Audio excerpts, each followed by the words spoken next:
We're back. T.A. Mahoney, Tales from the Dark Side. It's been a great fall, and in the winter, we got some new hunting stories. And, I hunted with this guy quite a bit. He's been on a show before, but we've created some more stories. We got Matt Clapp, Total Plumbing, one of my hunting buddies. What's up, Matt? What's up, brother? Thanks for letting me attend again. Yeah, well, I got to. If I'm gonna talk trash about you, you got to be right sitting I right appreciate here. that. So we're gonna start off with hunting season this year, and remember, this is just entertainment. That part brought to you by Butler Boyd, attorneys at law. All right, so let's talk about the first hunting trip up to Georgia. Gun season opens. We're set up. How many people we got? I think we had 4 or 5, maybe 4. Yep, 4 people heading up to do what? Kill does? Yeah, mostly for meat. Yep. We're meat hunting this time.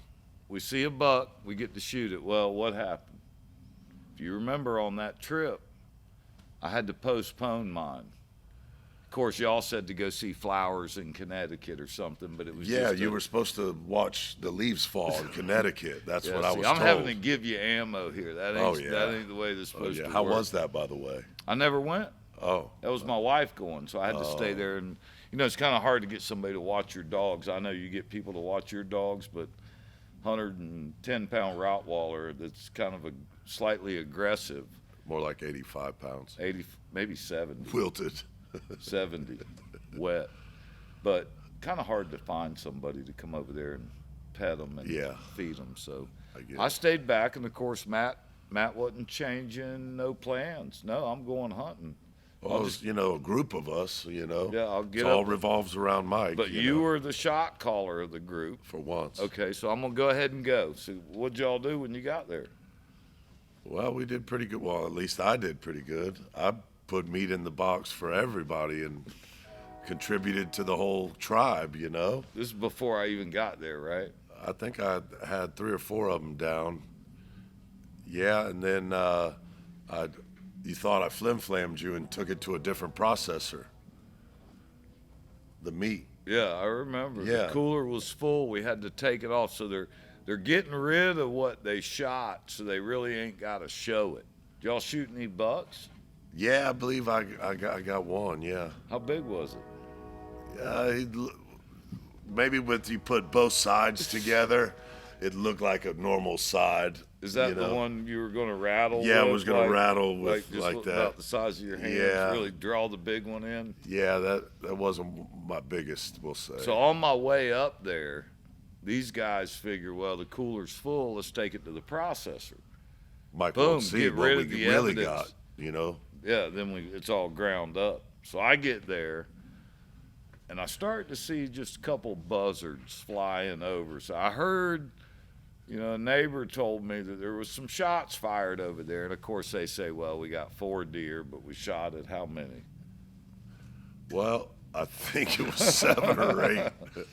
But that was the crew that I brought was not. I can tell you we won the worst ratio in deer hunting. Because I think at the end of the season up there in Georgia, what was it, about 50%? That ain't, now if we were playing baseball, batting 500, you're doing good. Well, normally there's we had more, a slump off the rip. Normally there's, heavy hitters on my team, and you're one of them. However, I was the only one really hitting this time. What you aim at. I was hitting it all. No. One time wasn't the best, you know. Let's talk about that time. Oh, okay. Hey, now, any animal rights people, I mean, I'm in this whole thing for management, for the good of the animal. Exactly. Our goal, no doubt, Matt believes the same way. You're going to shoot it, do it quick. Don't let it suffer the whole bit. Make a shot, make a good shot. That's what we practice for. Done, over with. But sometimes as a hunter, it doesn't really work that way. Unfortunately, you're correct. And then sometimes the hunter is just a little bit off, but as they go to kill the cripple, they could even get worse. And that's what happened with Matt that night. Yeah, I dropped my glasses somewhere, I think, at the stand, and I think my vision was impaired. And this is a good lesson to learn. Matt's a great shot. He'd kill you if you're trying to kill him, coming at you. But what people don't realize when you're shooting guns is that when you're aiming center mass with a pistol and your sights are on, it is different than aiming down or up. Those sights change, right? That is correct. How many shots did you shoot at that deer? Matt's got a deer. It goes in. He first tells me it drops. Isn't that what the story was? Which it did. We gave it time to let nature do its course, and we came back, and the deer was gone. So he said it was right here. Well, Matt made a pretty good shot because it was bleeding everywhere, but just a little bit off, and it's back in the bush, like 10 feet from him. Yeah. And I think you would have died on that robbery. I How think many, I would how many have too. rounds was it you shot? 9? 7 or 9. I think Yeah, my full pistol clip. was, it was only 7, Full clip, maybe one hit. barely. This is 2 hours after the sun goes down. Now, we legally shot the deer before the sun Right. went down. Now we got to go in there and find the cripple that Matt shot. And we found it, and it wasn't in too good a shape. No, actually. I tried to help it out, and little did I know I missed every single time in the whole clip. Yeah. Yeah, it was And pretty ran out bad. of, that was his response. I do have the video. I ran out of bullets. I go, shoot it. Walk up to it and shoot it. I ran out of bullets, Mike. So we had more in a different gun and had to go finish it off. But a real exciting start of the season. Yeah, I mean, every hunter has good and bad days, and like I say, I'm not Mr. Perfect, but that one was definitely not my best. Well, and letting Matt in on the lease this year, he was a member so he could hunt when he wanted to. So he never came home. And I didn't know this. He went up there in October and stayed till the very end. Didn't Last you? day, yeah. So did you have any opportunities at bucks? Oh yeah, I sure did. I mean, good bucks, not them little ones Yeah. that you actually hit. Yeah, real good buck. I did get him to stop. He was going pretty fast. He stopped for maybe a second, and I shot and didn't hit anything. Didn't even see dirt fly. What did he nothing. do? He took off and no buck. So a couple days later, my buddy Peanut, Now, Peanut's a character. He has a opportunity at this deer, and we'll let Peanut tell his own story, hang himself on that The one. safety failed. This guy, that'll be a good one when we talk about safety that. The failed. safety failed. Remember that? The safety. It actually went off, but didn't allow it to shoot. Right. No mark on the And casing. they never nothing. did it again when we checked it, wasn't it?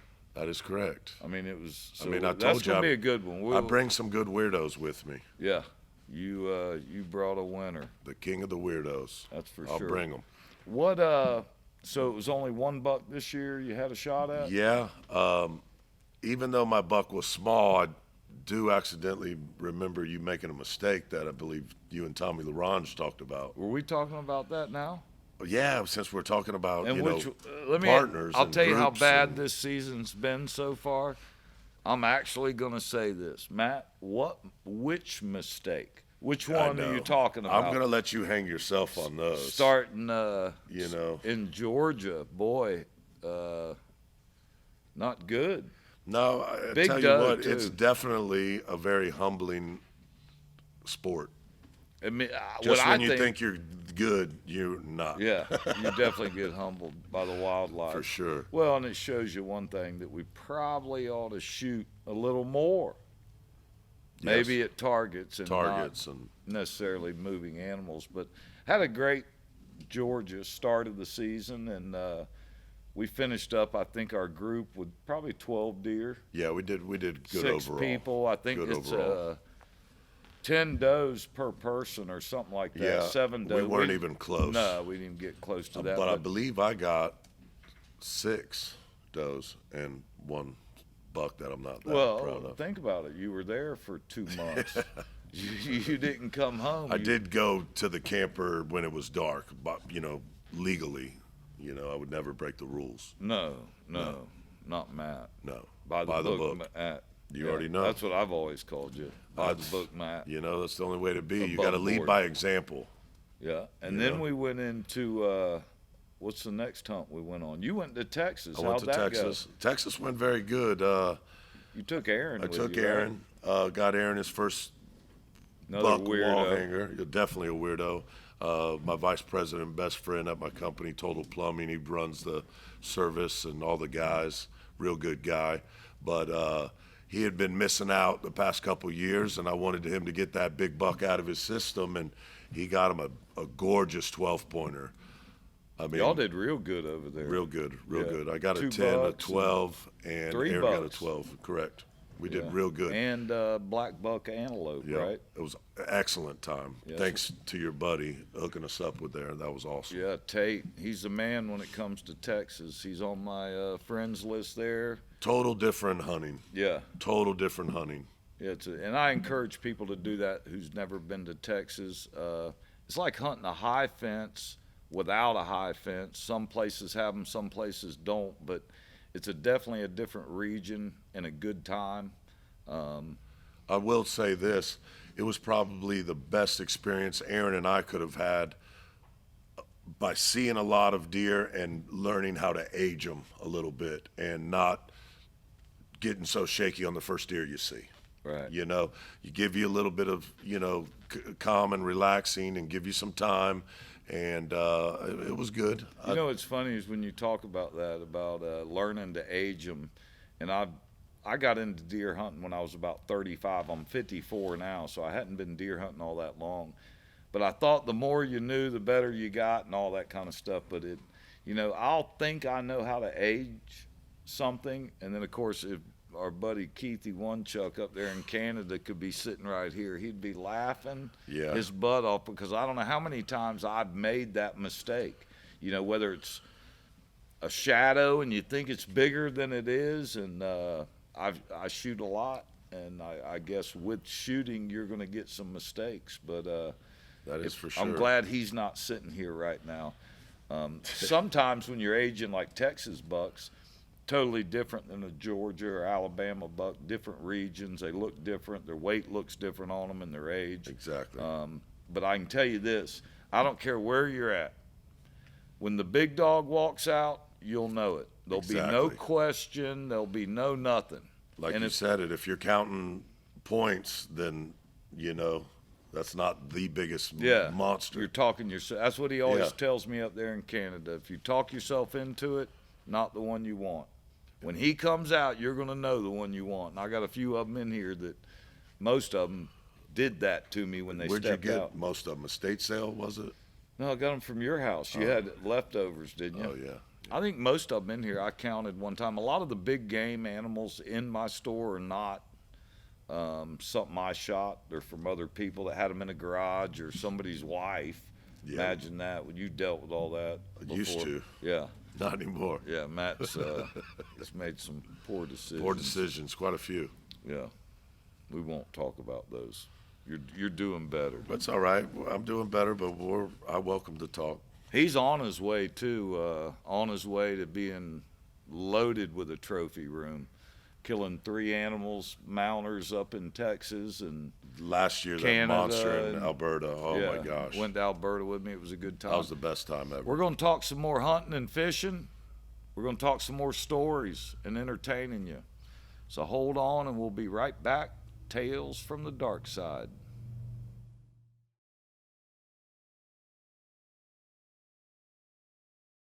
We're back.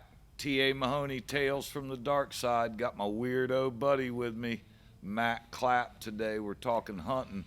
We kind of jump around between Georgia, Alabama, Alberta, Canada, Texas. Kind of reached out quite a bit this year, but I was sitting here counting the months, and I think it's about 4 months. It is. We get four, a 4.5, yeah. Yeah, so anybody, Georgia, of course, starts early. That's the great thing about it. I'm used to Florida and a little bit of Georgia hunting, and then when I started hunting with you, now I have all these different regions, and all that does is piss off girlfriends.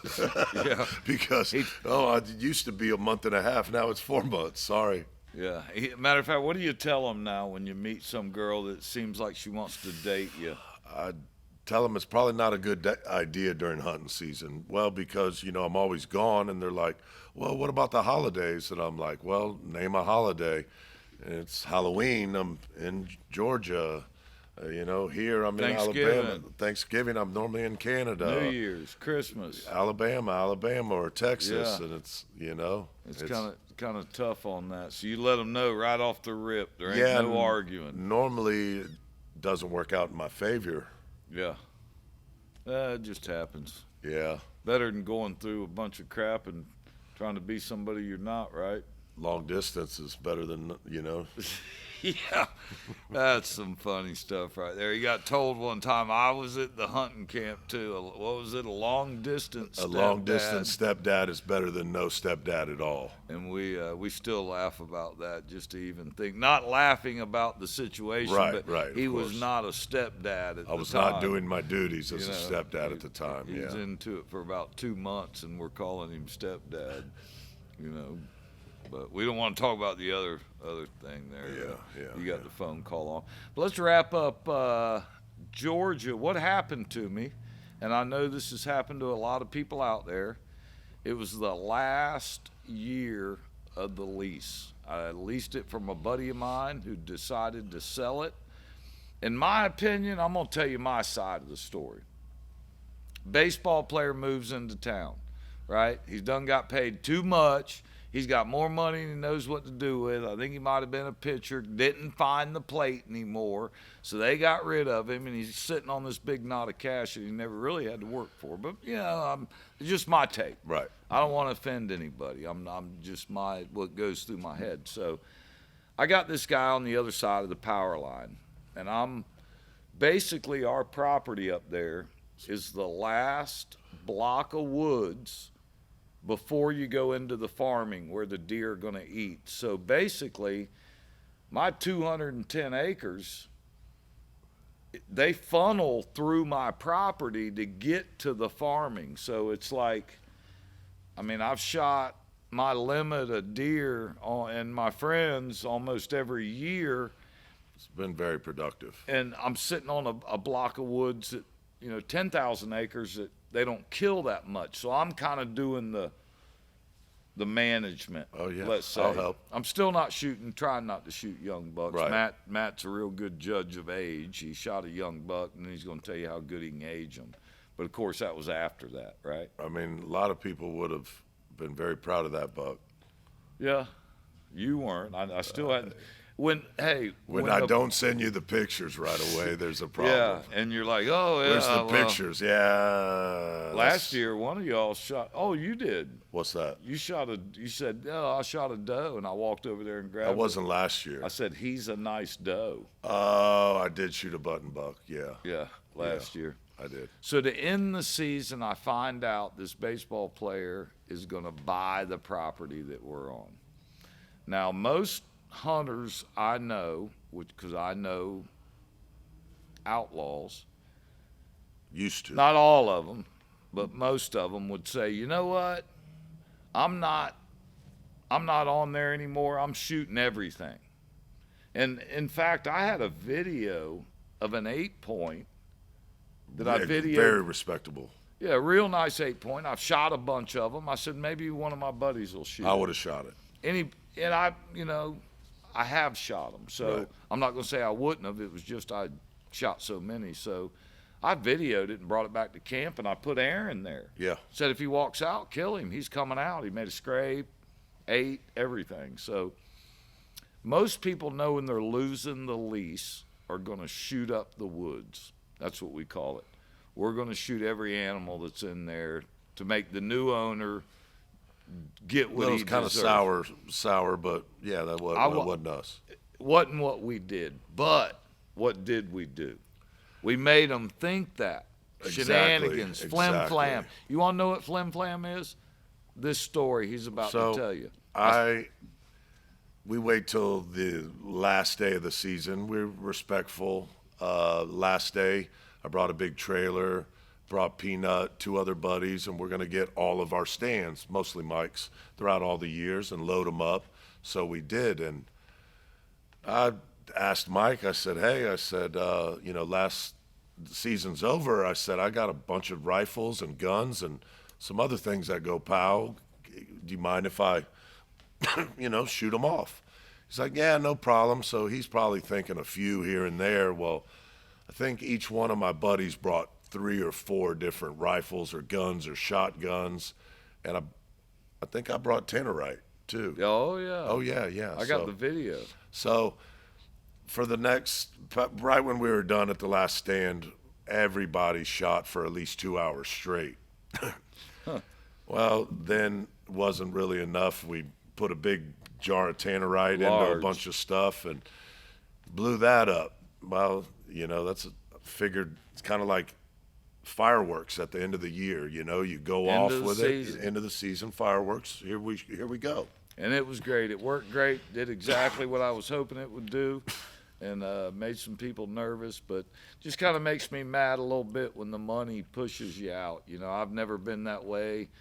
I've never had no real money, but I've always tried to treat people like regular people. And I guess because I didn't click with the pro baseball crowd, they didn't want to click with me. And it's not really all of them. I've been around a bunch of them here at the store. Just this particular one. Yeah, just this one. He's come from Atlanta, so that tells you everything. And I couldn't even tell you his name because he wasn't really anybody. Yeah. He's probably AAA and said he played for Atlanta. But he got paid? Did myself and my weirdo buddies, did we do our job as far as what I had to call wanted? him and thank him. That's what he did. He called, and problem is I know the game warden there, so the game warden ain't going to raise a stink about it. He knows that I'm not out shooting stuff up, but he sure thought that. Y'all did your job. That's what we wanted My to think. weirdo buddies, I sent them up there to do something. And there's always a way around stuff. Okay, we won't shoot up the woods, so to speak, but make them think it. The way ammunition is right now priced, we probably shot $1,000 worth. Yeah, it was a lot of rounds. From what I hear, there was brass everywhere. I'll be cleaning guns for about a week or 2 straight. Yeah, especially when the season's over.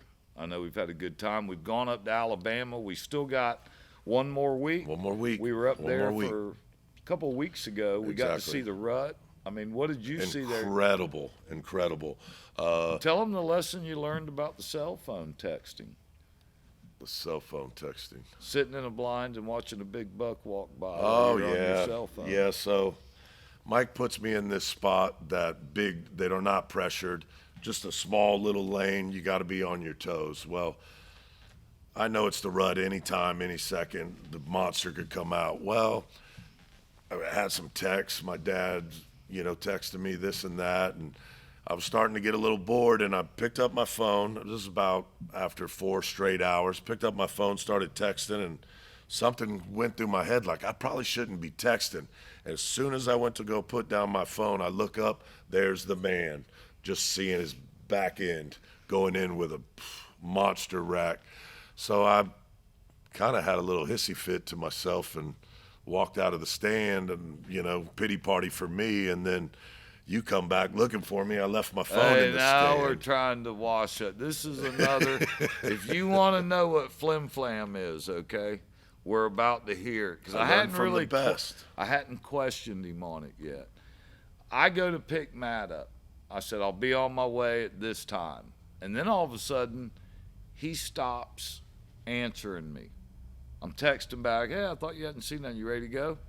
No answer. So I said, well, I'll just drive up there and get him. He'll hear me. So I drive the little Ranger up there and pull up, and I kind of rev it up. And I'm thinking, wow, he's not even here yet. So I go over the hill, and I drive to the stand. I'm thinking, well, he's either shot one or, I'll be nice and pick him up so he doesn't have to walk through the mud. Yeah, I think that was your first intention. No Matt.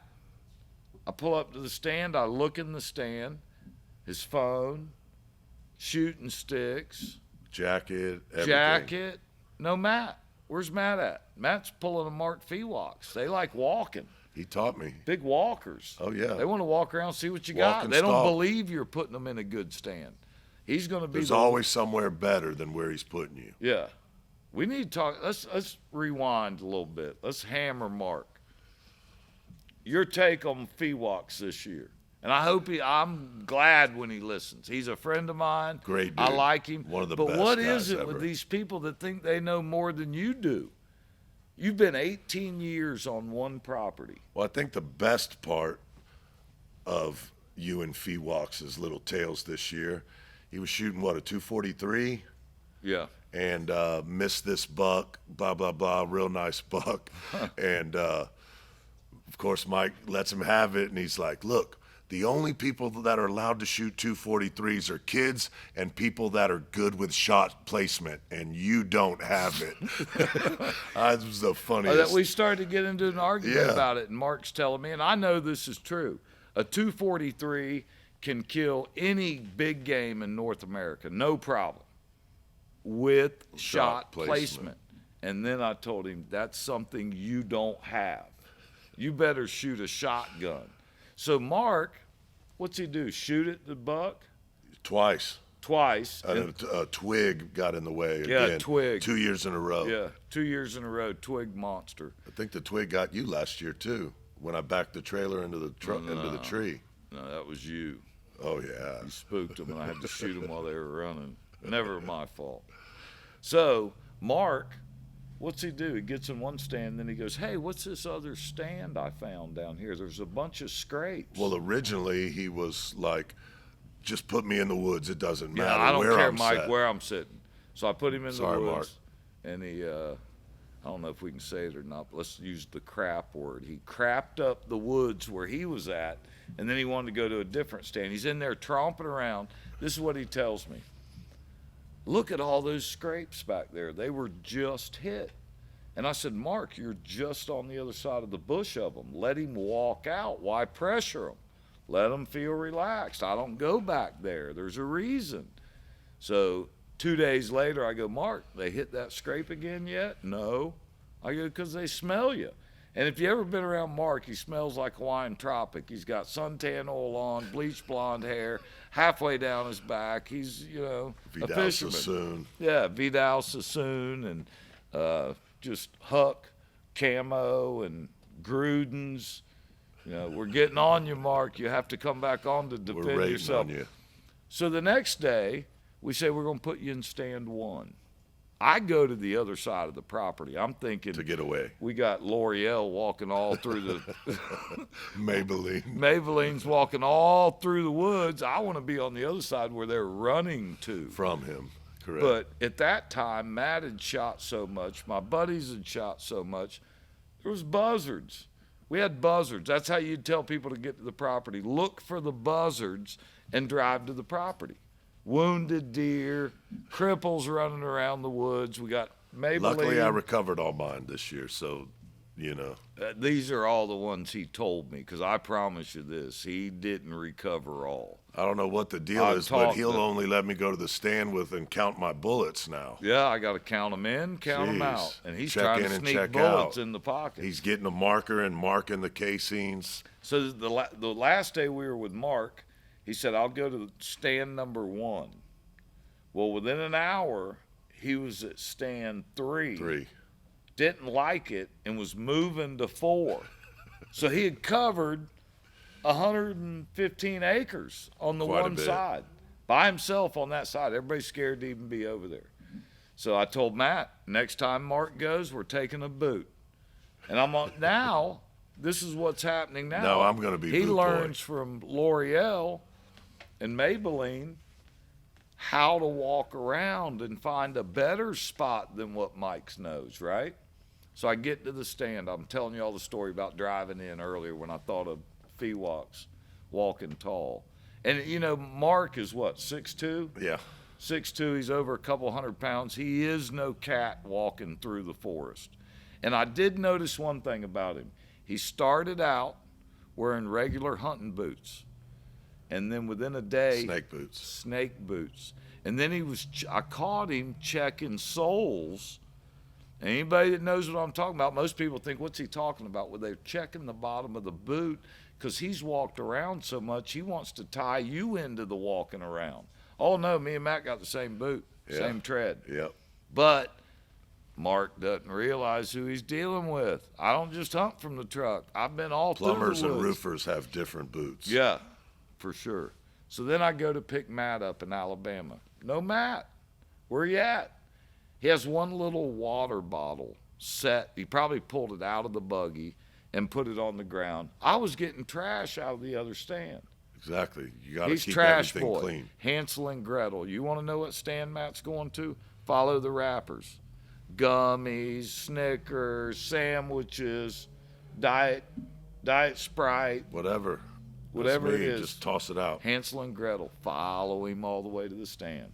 So now we got the last week left, right? We're going next week into the season. The At least rut should be, the stands I've been sitting in will be clean because on that walk I got them all.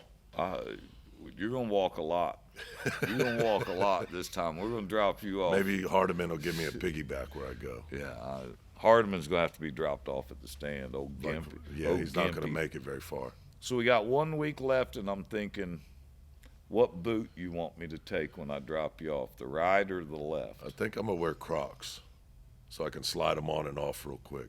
And give me one while I put you in the Sure, stand, leave the heater, and then you can't go nowhere and walk through the woods and tromple it. It's funny because there's a lot of hunters out there like that. They want to go walking through the woods because they think they know so much. And I could name off 10 of them right now. I may name off 1 or 2, but I don't want to offend them. I mean, give them at least a chance to Come on here and talk defend about themselves. it. Yeah. Okay, well, I'm not going to say nothing about anybody, but Rick Silkworth, you need to come on this show and talk hunting with me. I've hunted with you a while. Ken Mello out there, I need to talk to you about that. Kevin Crofton, you know you got to come back on. There's a bunch of them. I've hunted with them, and I can tell you, it's the weirdest thing about hunting, Matt. You're somebody, and the people I hunt with now, I really enjoy hunting with because you do it like I do it. You go out there, and you enjoy it. If your buddy shoots a buck, you're happy as can be. If you shoot Some a of the buck, best times have been when one of us, other than ourselves, has had an awesome deer. or like this year, we let Eddie's. We had got a camera with 4 bucks on it that Yep. anybody would love to shoot. Yep. Nothing. But Eddie's boss never Eddie's shot a boss buck, never so shot it. We put him in over it. there, and nobody was like, well, why him? Why him? Good for him. Yeah, and then You he know? wounded it, and I felt bad. Eddie said he got one down, so I'm texting the guy saying congratulations, and he never found it. I might have jinxed him. My bad. well, and something we do is it's not like you go over there and look when I tell you I didn't find a deer, and I've done it myself this year. You draw blood and you can't find them. There's a tracking service out there, and for people that hunt, I think it's bloodtrail.com is one of them. There's probably a bunch of them, depending on what area you're in. We've called the guy so many times he answers the phone. Hey, Mike. You over there at that same property? True. What's up, Mike? You got somebody else? So we've had some, we're going to need to hit the target. Yeah, everybody. This final week, we're going to have to pull the reins Everybody back, shoot the tighten up target. a little bit, and hopefully end the season with a good note and start next year fresh. That's what I'm looking because forward to. Us weirdos have had some tough times this year. Yeah, and boy, you've got some weirdos. And I got a guy coming on. I'm going to have another show with our buddy Peanut. And just to kind of give a little example, Peanut goes by whatever you call him. I've That was known a him name for 20-something years, and I think he's had more nicknames than I've known him for years. We're going to have him on soon. And, normally with a group of guys like us, you don't just bring people into a group, but like the unwritten rules are, if you bring one person and say they're good, they're good. There are no problems with them. They're one of us. They like shooting and fishing and, not telling on themselves. And so he got to bring Peanut. I call him Peanut because he's running the litter, 6'4", 240, 100 years old. He's another one that slides through the woods like a cat. Can you imagine that? Like Mike Anderson and Ben Marshall and Peanut walking through the woods. A deer got Sounds like a go. Clydesdale walking through the woods. See that shadow? You're like, holy cow, I'm out of here. I'm getting out of here. But Matt brings a guy into the group. Last time he chose to bring somebody in, it was a poor decision. It was. I've been full of poor decisions. It was your No, I didn't New bring that. anchor. She's love of my life. You know, it was crazy. You know, spill your guts. Oh, And, yeah. You know, it was a tough one. He's made some poor decisions in dating. You know, now that We're trying to help him now out. that I can hunt and fish with you more and hang out more, I'm really learning the ropes. You Yeah, know? and that's what you got to do. Like you're like a mentor to me. Sure, you let them know, You know. up front. There's no hiding. Like I hear, you know, you hear all these war stories, and it's like, holy cow! And you don't fish anymore because you got married. Well, you didn't tell her you were going a fisherman or a hunter. You know, I mean, just the way it is. I mean, everybody should enjoy their life. I'm married. I've been married almost 29 years, and my wife knows I like to hunt. The main thing she knows is when I say I'm going fishing or say I'm going hunting, that's exactly what I do. Keeps me out of trouble at home. I alligator hunt all night. I drive around. If she calls me at 1 in the morning, I'm riding around with a game warden spotlight, and I tell her exactly what I'm doing. That's why she don't call me no more at 1 in the morning. The first thing I said, she goes, "What are you doing?" This was a long time ago, too. "What are you doing?" I said, "I'm riding around with a game warden spotlight." "Well, you didn't have to tell me that." I said, "Well, you may be deposed for this at a later date, so don't call me at 1 in the morning and ask me what I'm doing." But she knows I do what I say I'm going to do. I don't, you know, deer hunting, I'm sure hardly any wives are watching this or girlfriends, but deer hunting's and fishing, you don't have to come home with stuff. You don't have to kill something to have a good time hunting. You don't have to catch fish and kill fish to have a good time fishing. I mean, there's times where we release fish you know, if we don't have nothing we're going to do Or with there's it, closures and we can't keep anything. we go up to the Chaz. We keep enough to eat. That's it. That's the truth. The rest of it can go out because we're not going to freeze trout. Yeah. We're not going to take trout back and freeze it and expect it to be good. It's, to me, I'm not a fan of trout being frozen. Not at all. But fresh, hard to beat. Well, we got another segment. Not another segment. We're done with this one, pretty much. We are. I'm trying to think. I been a had to leave pleasure. something out on you. I'm sure. You're thinking of something that you're glad I didn't talk about. Can you tell us There's what that probably is? about 6 of them. Flim flam. They're If all anybody flim wants to flam. know what the word flim flam means, it's that guy right there. When he talks, that's what flim flam means. Well, I appreciate y'all tuning in. Thanks Matt, for having me, brother. second time, bro. We're going to That's have a it. lot to talk about. That's Hopefully, it. we'll be able to do another one on this next trip we're going on in a week. Definitely. It's been a great year so far. Absolutely. A start to it. We've been lots of hunting. We couldn't go to Canada this year. Kind of Next year. tough. Hopefully next year. Who knows what's going to happen. We'll but, find or out. actually this year. Yeah. This year's hunt. But hope to be up there with the one chucks and killing some deer. And I appreciate you coming out, man. Thanks for having me, brother. Until next time, we'll see you later. T.A. Mahoney, Tales from the Dark Side.